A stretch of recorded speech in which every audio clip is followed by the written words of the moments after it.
Mayong adlaw kaninyong tanan, mga pinalangga natong tigpamati. Welcome na sabli ay sa atong pagtuon. Sa mga minugbo nga pagtuon, dinhi sa balaang kasulatan gani ang ato karon nga pagtuon na kini makita sa Mateo kapitulo 16 bersikulo 18 ug 19. Sumpay lamang kini sa nanglabay nato nga mga study. O gani ato kining basahon ang Mateo kapitulo 16 bersikulo 18 ug 19 nga nagkanayon dinhi. Og sultihan ko ikaw, nga ikaw mo si Pedro, og sa ibabaw ni ining bato, pagatukuron ko ang akong iglesia, og ang mga gahom sa kamatayon dili gayud makabuntog kaniya. Og hatagan ko ikaw sa mga yawi sa gingharian sa langit, og bisan unsay imong pagabugkuson sa yuta, dito sa langit pagabugkuson kini, o ilhon kini nga binugkos, o bisan unsay imong pagaluagan dinhi sa yuta, didto sa langit pagailhon kini nga linuagan. Sa nanglabay nato nga pagtuon mga pinalangga, atong gidiscuss mahitungod kadto sa iglesia nga tukuron ni Jesus ibabaw ni inang bato. O gani atong gipasantop nga ang bato nagsimbolo kana kang Kristo. Ug ang iglesia gitawag kana mga katawhan, dili ka ng dakong building nga atong makita karon kun dili kana naghisgot og katawhan, tungod kay ang iglesia nga gisulti dinha managkatiguman, o nya gitawag gipalit sa dugo ni Kristo. So atong masabtan nga ang iglesia di ay mao ang mga tao. Unya gitawag nga ang iglesia nga gitukod ni Ginoong Hesus haligi og patukuranan or panalipod sa kamatuoran. Meaning, kung haligi, atong gipasantop, magabarog nga magmalig-on. Manalipod sa kamatuoran. Unya, ang kamatuoran, gitawag nga naana din sa iglesia. Ug ang katawhan, kinahanglan panalipdan ang kamatuoran ug magbarog nga magmatinud-anon. Sa karon mga pinalangga, ato kini nga idugang sa pagpasantop, kining giingon dinhi sa bersikulo 19. Og hatagan ko ikaw mga yawi sa gingharian sa langit. So unsa man kini ang yawi? Unas tanan atong hatagan og pagtagad unsa may gamit sa yawi sa atong panahon karon. Siyempre ang yawi mga pinalangga, ang gamit niya na pag-abli sa nasirado nga pultahan, di ba? Kung nakay padlak, kung walay yawi, dili na nimo maabli. So siyempre ang yawi mao gina siya mo abli sa mga nasirado nga mga padlak. Unsay buot ipasabot niini? Niining panahona si Pedro mo'y gihatagan sa Dios sa maong pulong nga diin walay ipasabot sa ubang mga tao apan siya mismo ang gihatagan og pagpasabot niini nga siya ang moabli sa pulong sa Ginoo ngadto sa mga katawhan sa mga pulong nga tinago. Unsa man na siya nga gitawag nato pulong nga tinago. Atong atrasan mga kaigsunan nga ang mga yawi dinha dili na yawi ha, mga yawi ang gisgutan. Nga ang yawi sa tuang pagpasantop mao kana ang moabli sa sirad-an. So meaning si Pedro gihatagag gahom sa Ginoo nga siya ang moabli sa mga pulong nga wala ipadayag sa uban apan dinha kaniya, og siya ang mopadayag ngadto sa mga katawhan. Atrasan nato unsa na siyang mga pulonga nga gipadayag sa Dios ngadto kaniya aron ipadayag ngadto niya sa mga katawhan. Atong atrasan sa Mateo kapitulo 16 13 padulong 17 na dinhi ra ingon siya dinhi, og sa pag-abot ni Hesus sa yutaan sa Cesarea ni Filipo, ang iyang mga tinun-an gipangutanan niya nga nag-ingon. Si Jesus ni ang nangutana siyang mga tinun-an. Sumala sa sulti sa mga tao, kinsa man kuno ang anak sa tao?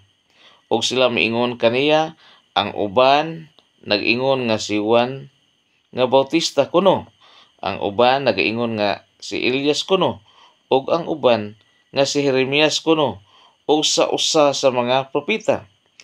Og si Jesus miingon kanila, apan kamo unsa may inyong isulti kinsa man ako. Hibali ang mga katawhan ni adto nag-study sa propesiya, mga pinalangga. Unya, ang ilang gihuna-huna,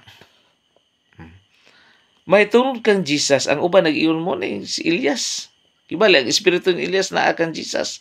Ang uban naghuna-huna ng espiritu usab ni Jeremias naa kang Jesus. Ang uban naghuna-huna nga propeta siya. Mo nay giingon dinhi, apan matud pa ni Jesus, apan kamo kinsa man ako. So unsay tubag ni Pedro? Ingon siya sa versikulo 16. Si Simeon Pedro mitubag nga nag-ingon kaniya, ikaw mao ang Kristo, ang anak sa Dios nga buhi. So sakto kayo no. Sakto ba ka nang gitubag ni Jesus ni Pedro? Versikulo 17 na. Kaniya mitubag si Jesus nga nag-ingon, dalaygon ikaw, Simon Barjona, kay wala kini ipadayag kanimong tawo kundi gikan kini kundili gipadayag kini kanimo sa akong amahan nga anaa sa langit. Meaning, mga pinalangga, natubag ang pangutana ni Jesus kung kinsa siya. Kay ang ubang mga tao naghuna-huna siya si Jeremias, ang uban naghuna-huna siya Juan Bautista, ang uban naghuna-huna nga siya si Elijah o si Elias. Apan sa pagpangutana ni Jesus sa mga tinun-an, si Pedro mismo ang miingon, ikaw mao ang Kristo. Meaning, nakasabot si Pedro sa maong gipangutana ni Jesus o si Jesus usab mingon, wala kini ipadayag og tao kundili ang amahan nako ang nagpadayag diha kanimo. So, meaning, ang Yahweh sa atong giingon, mao ang moabli sa mga nasirad-an. Niining panahon na pag-ingon, hatagan ko ikaw mga Yahweh, meaning si Pedro gitagaan sa amahan ug mga pulo nga siya ang moabli ngadto sa mga katawhan kung nga diin sa pagpamatuod niini tungod kay siya lamang ang siya ang nakasabot una niini ug nakaingon nga siya mao ang Kristo. Diba? Tanawon ko nato mga kaigsunan. Sa Buhat Kapitulo 2 versikulo 36 unsay iyang gihimo? Diba panahon sa Pentecostes ni adtong panahona nanggiwali man sila, pero unsay giwali ni Pedro? Taas kay niyang wali, naghisgot siya, nagkutlo siya og mga propesiya may tungod kang Kristo. Apan sa versikulo 36 atong lantawon mga pinalangga, atong tanaw na Buhat 2 versikulo 36 nagkanayon dinhi atong hatagan og pagtagan.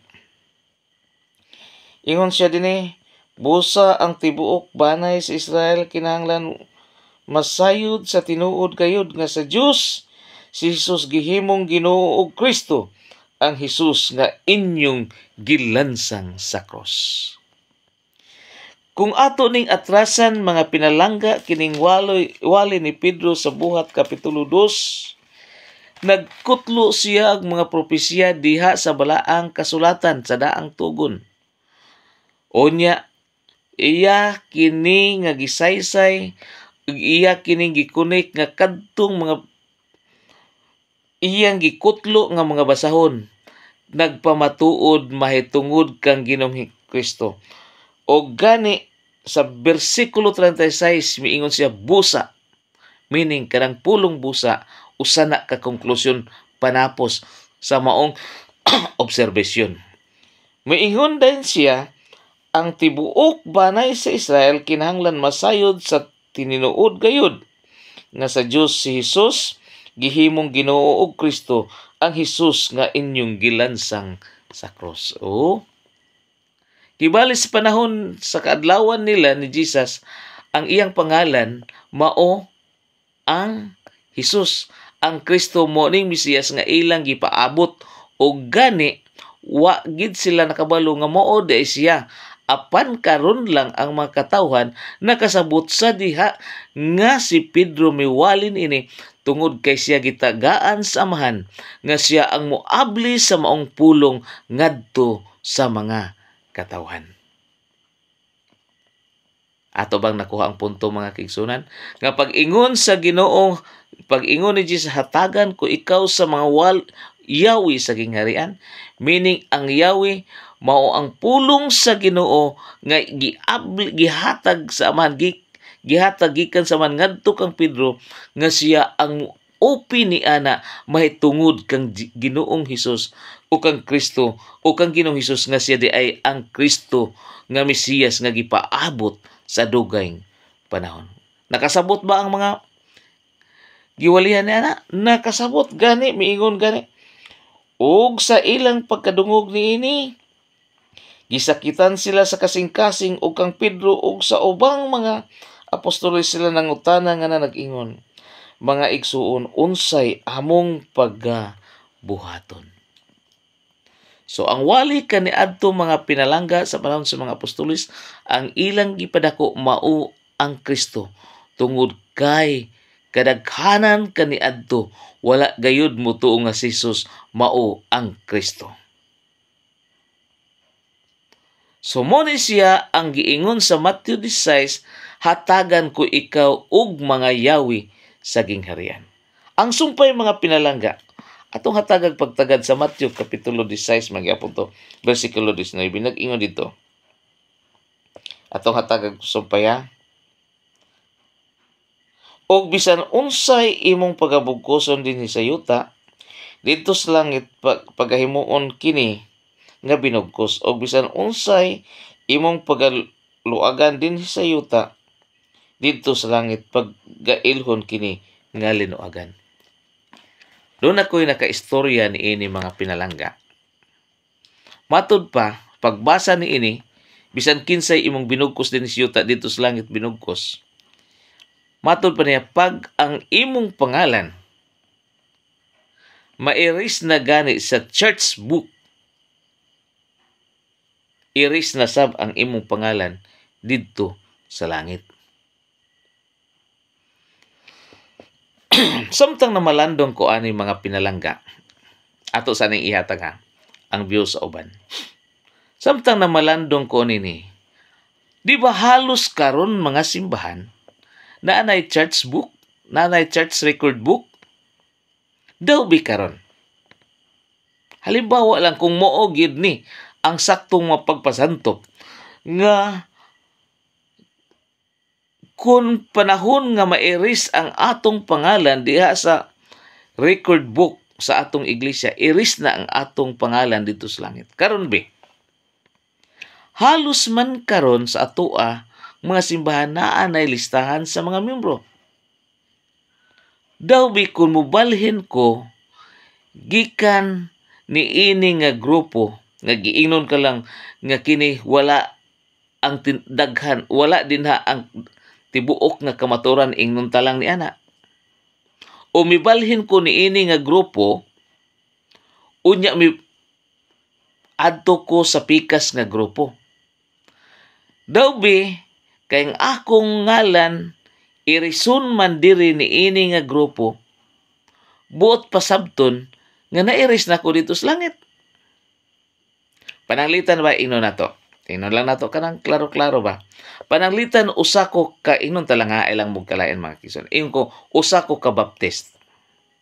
O usa ko ka Katoliko. Naman tay mga church book ana. Mubalhin ko pag Seventh-day Adventist. Dayon maingon dayon to, akong diin ko nasakop ka sa Baptist ko o ka di ako sa Seventh-day, di ako sa Katolik. Gi-erase naman ang inyong pangalan dinhi sa libro. So, erase na po inyong pangalan dito sa langit. Or vice versa, ingnon talang. Naa ako sa grupo sa Seventh-day Adventist. Naaman tayo record book. Mibalhin ko sa Katoliko. O ka, mibalhin ko dito sa Baptist. Gi-erase ang akong pangalan dito sa record book sa Seventh-day Adventist. Kung muingon dayan sila, kay ang imong pangalan na erase naman dito sa record book, iris na pud ang imong pangalan dito sa langit. Nasabtan ba ninyong buot pasabot? Dili siguro mga kaigsoon, no? Buot sabton ba nga ang langit sa tanang panahon uyon lang sa desisyon din sa yuta? Pananglitan kadtong usa ka iglesia nga akong gipasakupan. Akong gibati base sa kasulatan, wala sa tinuod nga pagtulunan. Mibalhin ko ngadto sa tinuod nga pagtulunan nga akong gibati nga may mabasa sa kasulatan. Unya karon giiris man ko didto sa church book sa dili tinuod nga pagtulunan. But sabto na iris na sab akong pangalan didto sa pasahon sa langit. Uyon-uyon lang ang langit sa tanang desisyon nato dinhi sa iglesia. Dili siguro mga kaigsuonan. Ako nagatuo 100% nga dili gayud kana siya mahitabo. So atong hatagan og pagtagad unsa kanang gitawag og bugkos. Atong hatagan og pagtagad. Dinhi sa Proverbio kapitulo 6, bersikulo 20 ug 21. 6, 20 ug 21 sa libro sa Proverbio. Itong lantawon ha. Kanang bugkos mo'y atoa. Nakoy upat ka mga teksto dinhi nga akong giandam. Apan posible duha lang ka mga teksto ang akong ihatag ani mga pinalangga. Proverbio kapitulo 6 bersikulo 20 ug 21 nga nagkanayon dinhi. Anak ko, bantayi ang sugo sa imong amahan, ug ayaw pagbiyay ang balaod sa imong inahan. Bugkuson mo sila kanunay sa imong kasing-kasing, ibaligto sila sa imong liog. Unsay ibugkos? Sugo sa ato papulong sa Ginoo. Dinhi kung atong mahatag pagtagad, hatagan natong connection sa gitawag sa Mateo kapitulo 16 bersikulo 19 nga bugkos. Kung atong lantawon nagpasantop ang bugkos mao ang pulong sa Ginoo. Ari tagod sa Deuteronomio kapitulo 6 bersikulo 8. 6 ug 8 padulong 8. Atong hatagag pagtagad unsa ang bugkos. O ato bang mapamatud-an nga ang bugkos mo ning atong pangalan na sulat sa record book. Deuteronomio kapitulo 6 bersikulo 6 padulong 18. Na siya din higiingon mga pinalangga ha. Hinay lang nato pag-ukab. Kapitulo 6 bersikulo 6 gihapon padulong 8. Hinay atong pag-ukab. Kinara. Ingon siya din og kining mga pulonga gisugo ko kaninyo gisugo ko ni ining adlaw magaibabaw sa inyong kasing-kasing og igatudlo mo kini sa dakong kakugi sa imong mga anak ug magasulti ka may tungod niini sa magalingkod ikaw sa imong balay ug sa magalakaw ikaw sa dalan ug sa imong paghigda ug sa imong pagbangon ug ihigot mo kini nga timaan sa imong kamot ug mamahimo kini nga mga timaan sa agtang sa tunga-tunga sa imong mga mata. So unsa gyapon dinhi ang bugkos or higot? Mao gyapon ang pulong sa Ginoo nga mao kun atong sabton ang paghigugma sa atong Dios. Meaning ang bugkos nagpasantop kini, unang pagpasantop mao kini ang pulong sa Ginoo. So kung ato kini ikonik nga ang iglesia haligi og panalipod sa kamatuoran, so diha sa iglesia unsa man ang bugkos sa panaghiusan nato dinha sa tanang mga miyembro diha sa atong Ginoo nga atong alagaran nganong nagkaisa ta tungod sa pulong sa Dios, tungod sa kamatuoran. So kung moabot ang panahon nga sa diha nga ako kining gituman ang pulong sa Ginoo, nagpasantop nga nabugkos ko diha sa iglesia ug nabugkos ko didto sa langit. Kung ang pulong sa Ginoo nga naa ni anang iglesia nga diin ko nasakop unya, wala na nako tumana, gibadlong ko, gimaymayan ko, wala ko mutuman ni ana, meaning wala ko mabugkos diha sa kamatuoran o sa pulong sa Ginoo. Excuse me. So ni anang panahon na didto usab sa langit ginaluagan ko. Tanawon gud nato mga pinalangga. Ato kining hatagag pagpasantop nga kini wala kini maghatag og authority diha kang Pedro nga diin siya lang ang pinakalabaw og siya ang may katakos, no? Nga unsa man ni anang panahona siya ang labaw sa tanang iglesia sa mga leader.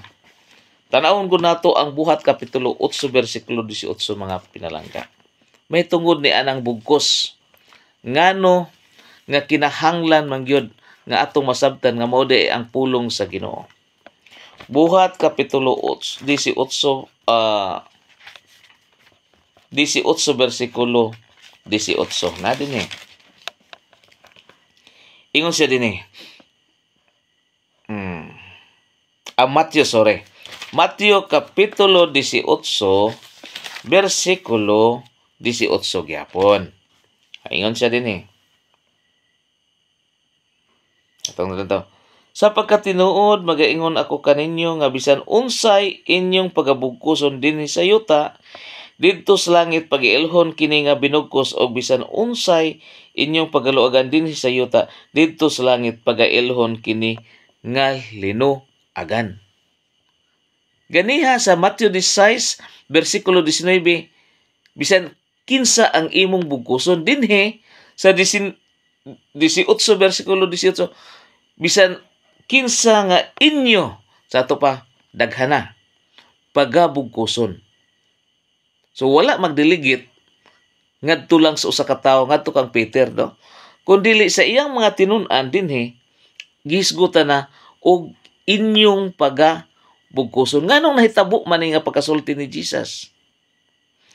Tungod kay dinhi sa bersikulo 15 atong hatagan og pagtagad ngano nga gisulti ni Jesus. Dinhi sa bersikulo 15, 16 ug 17 unsay iyang giingon dinhi. Matud pa ni Jesus, kung ang imong igsuon makasala bato kanimo, adtoa siya og tali kanimo og kaniya, lamang padaygi siya sa iyang sayop. Di ba ang bugkos nato pulong sa Ginoo? Nahiusa ta diha sa iglesia tungod sa pulong sa Ginoo nga mao'y giisip natong kamaturan. Pero miabot ang panahon dunay usa sa atong kauban diha sa iglesia nga wala magkinabuhi diha sa kamaturan. Hinungdan posible nakalapas siya nako o ako nakalapas ngadto kaniya. Unsay badlong sa Ginoo, unsay tudlo niya? Kinahanglan kung dunay usa ka igsuon nga nakasala ngadto sa usa ka igsuon, una dili niya iwatak-watak og salain pa, dili niya imaritis. Kun dili iya kining adtuon, iyang i-one-on-one ino nato sa pagkasulti, unya iyang istoryahan mahitungod sa sala nga nabuhat ngadto kaniya. Munay una pananglitan ba? Ako ang nakasala, unya akong amigo wala makasala. Siya moari kanako, iya kong tawgon, iya kong istoryahan sa akong sala. Muna siya. Pero pananglitan dili ko maminaw ngadto kaniya, unsa may giingon dinhi. Kung maminaw siya kanimo nan nakabig mo siya, apan kung dili siya maminaw kanimo pagdala usa o duha ka tawo uban kanimo aron nga pinaagis pagpamatuod sa duha o tulo ka mga saksi. Meaning, wa ko mamati sa usa ka tawo nga miduol kanako tungod kay wa ko ganahe. Ang iyang buhaton, mangita siya usa na pud ka membro nga kauban sa church. O duha ka buok nga membro iyang kuhaon nga magsaksi ngadto kaniya nga iatubang tong ako nga nakasala. Inana ba? So unsa day buhaton? Kung magdumili man gayud siya sa pagpaminaw kanila, isumbong siya sa iglesia. Kung di pagig kumamati, so ang buhaton ni adtong akong nasad-an, di man mati siya bisag na usa or duha ka saksi, didto nako sa iglesia unsa man isumbong. O kung dili gyapon siya maminaw, bisan pa sa iglesia nan siya isipa nga usa ka hintil ug maniningil sa buhis. Mao gid ni ang sakto nga pamaagi diha sa iglesia mga kaigsuonan, di ba? Di ang bugkos nato mao man ang pulong sa Ginoong kamatuoran na iusa ta. Pag dunay usa ka tawo diay nakasala nga dili ta gusto mahiusa diha sa kamatuoran, dili diretsohon o kick out tanggalon. Kung dili istoryahan sa sala. Sa to pa patingugon. Ikaduha, magkuha og usa or duha ka saksi kung di pagin mo tuo aron nga mag-witness. Kung dili isumbong sa iglesia, kung di pagin mo tuo aya pa unsa man isipon nga hintil. Pero sa ato karon mga pinalangga, ato ba nang sunod karon kanang pulong sa Ginoo? Kasagara mga pinalangga, wala. Ngano man. Diretsohon lang taghulog, wala na'y konfrontasyon. O kaha, ingnon nato, bisag ka matuoran atoa, ingnon ta lang, o ka na'y isa ka tao, nga giistorya, unya nagbarugid sa kamatuoran, di gid matuis ang kamatuoran, ang leader hinuon, mo'y mohulog sa nagbarug sa kamatuoran tungod kay gihunahuna misupak siya sa iglesia. Diba na yun, anak? O kung kana mao ang akong posisyon, panalitan ako leader. Ang akong member, akong giisip nga nakasala. Pero naasis kamatuoran, inig kumpronta nako, di gyud makabarog ang ako Ang iyaha mo'y mubarog. Kana na binugkos ka ko sa langit. Dili Dili nga naman wa ko magbarog sa kamatuoran. Wala ko mabugkos kamatuoran. Kadtong akong giisip nga sadaan, siya ang nagbarog diha sa kamatuoran. So meaning mga kaigsunan, ang bugkos din kung atong lantawon, mao ang pulong sa Ginoo mo'y nagbugkos kanato. Kung ato kining luagan, meaning kung dili gani nato kini siya kinabuhian, kinahanglan naay pag-atiman sa leader sa iglesia. Pasabton ta sa atong sayop. Mao kadto ang proseso, apan kung dili gayud mo tuo, ayha pa isipon nga hintil. So ang bugkos dinhi nagpasantop unsa man mao gihapon ang kamatuoran. Ang pangutana karon mga pinalangga, dunay naghuna-huna pananglitan mo ingon ko, si Pedro gyud ang labaw sa tanang mga apostolis tungod kay siya gitagaan sa mga yawi. Tinuod baka kana siya mga pinalangga nga mga panghuna-una. Matag usa kanato daghan kita og mga rason. Apan alang kanako nakasiguro gayud ako nga si Pedro dili labaw sa tanan nga mga kauban niya nga mga apostolis. Unsay pruba? Tungod dinhi sa Mateo Kapitulo 18. Ang pruba nato nga dili siya labaw sa tanang mga apostoles. Tungod kay ang Mateo Kapitulo 18 nag-ingon dinhi kinsa ang labing dako. Kung si Pedro man ang promote ni Jesus nga siya ang labaw, ngano man ang mga tao, ang iyang mga kauban ng iman, kinsa man ang labing dako. At ugong sundan mga pinalangga. Matthew Kapitulo 18, 1-4. Mo man ni siyang kasaysayan. Sa maong higayon, giduol si Jesus sa mga tinun-an nga na nag-ingon, nan kinsa man ang labing dako sa gingharian sa langit. Kinsay nagduol kang Jesus? Ang mga tinun-an. Ug unsay pangutana? Kinsa man ang labing dako sa gingharian sa langit. So kana nga punto, kung si Pedro pa ang ingon ni Ginoong Hesus nga siya ang labing dako, di naunta mangutana ang iyang mga tinun-an. Pero dinhi tataw og klaro nga walay labaw sa ilang mga tinun-an niana panahon na tungod kay unsa man nangutana sila, walay gideclare si Jesus nga naay labing dako kay kanila gawas sa ilang master. Tungod kay naa sila'y pangutana. O kung ako ang muingon nga si Pedro ang labing dako, ako na lang ng opinyon, apan dili ka na opinyon o sulti sa pulong sa Ginoo. Bersikulo 2. O gitawag ni Jesus ang usa sa gamayng bata ngadto kaniya og iyang gipatindog kini sa ilang tiliwala og kanila miingon siya, sa pagkatinuod magaingon ako kaninyo nga gawas kun mga-usab kamo og mga himong sama sa mga gagmayng bata, dili gayud kamo makasulod sa gingharian sa langit. Sa pagpangutana mga pinalangga, ang tubag ni Jesus dili direkta, kundi naghatag siya og ilustrasyon sa usa ka bata nga kinahanglan una niya ang mga tinun-an niya mahisama sa mga gagmayng bata, kay kung dili sila mahisama sa gagmayng bata, dili sila makasulod sa kingharian sa mga langit. Unsay kinaiya sa mga bata? Kasagara sa mga bata, mga pinalangga, walay garbo. Munay labing tinuod. Walay garbo ang mga bata. Mag-away sila karon, tiud-tiud mag-ayo. Kung madagma sila kasagara sa mga bata, kung makalapok ang ilang kamot, ipahid nila sa ilang sinina, dili na ipahid nila ngadto sa ubang mga tao. Sunod, ang mga bata dili madinumtanon. Kanang mga gagmayng bata, dili madinumtanon. Away karon, unya mag-uli na.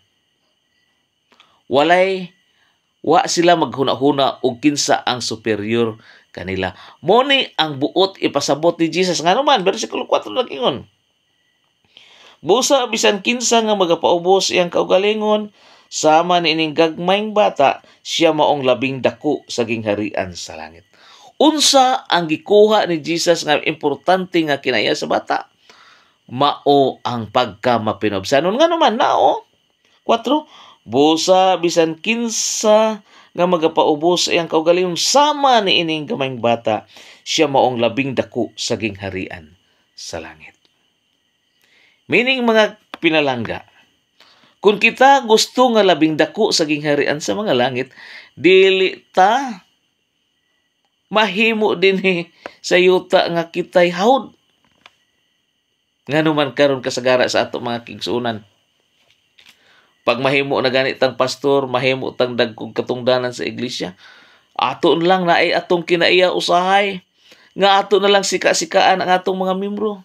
Magsigi na lang tagsugo ngadto kanila. Sila ang naghatag sa atua sa atong panginabuhi adlaw-adlaw. Sila'y naghatag og halad, sila'y naghatag og kwarta, mga ikapulo ingnon ta lang, aron ikaw o ako nga nagwalis maing balita isip usa ka leader mabuhi. Pero ang problema, kitay hawd isog ta kayo. Nalimtan nato ang nagsuporta kanato. Diba? Nakuha na natong mga punto. Ang atong pagka-leader, dili kay magpakita nga hawd ta, kundi kita suluguon sa mga membro ug magpakita tang ipaubos nato ang atong kaugalingon sama sa gamayng bata. Pero unsa may ang nahitabo nato karon? Kasagara ka nato ingnon talang apil nako. Atong apil. Isip usa ka leader, kita na may magsigig hinawod. Kita naman ang mahimong isog. Di nato mahinumduman ang mga membro. Ug di nato na hinumduman ang gisulti ni Ginoong Hesus ang gusto mahimong dako dito sa langit, kinahanglan sama siya sa bata dinhi mapainobsanon. Karon suguon tas tong membro di ta mo sugot. Asa nga tong pagkamay pinobsanon? Di ba?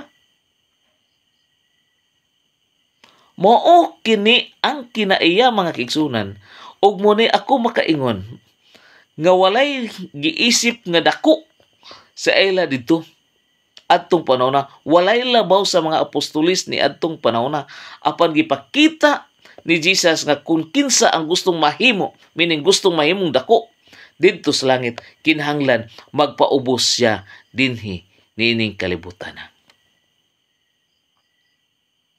Nining taknaa mga pinalangga nga ato magong oras karon.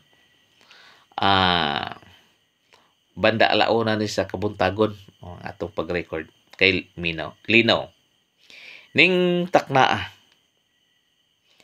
ako nagalaom nga atong nasabtan ang mensahe nga buot nato nga sumpay sa atong mensahe sa Matthew kapitulo 16 bersikulo 18 may tungod sa iglesia. Nga ang Yahweh di ay mao ang pulong sa Ginoo nga giabli ngadto kang Pedro aron siya ang makaminsahe ngadto sa mga katawhan. Ug ang bugkos mao gyapon pulong gyapon sa Ginoo nga diin mo'y nagbugkos sulod sa iglesia nganong dunay panagiusa. Ug kun ugaling moabot ang panahon nga dunay mga membro nga mosupak diha sa kamatuoran, kinahanglan na ay pag-amumas sa mga leader o sa mga nagdumala sa iglesia nga kinahanglan mao na ang pagkabuhaton. O ka unahon una kung diin nakasala, kinahanglan duolon una na atong tawo nga nag-isip nga unsa man wala siya'y sala. Busa ni takna ang mga pinalangga ako nagalaom nga kini nga mensahe mahimong panalangin ngadto kanimo kanako og dalaygon ang Dios mayong adlaw na lang kanatong tanan.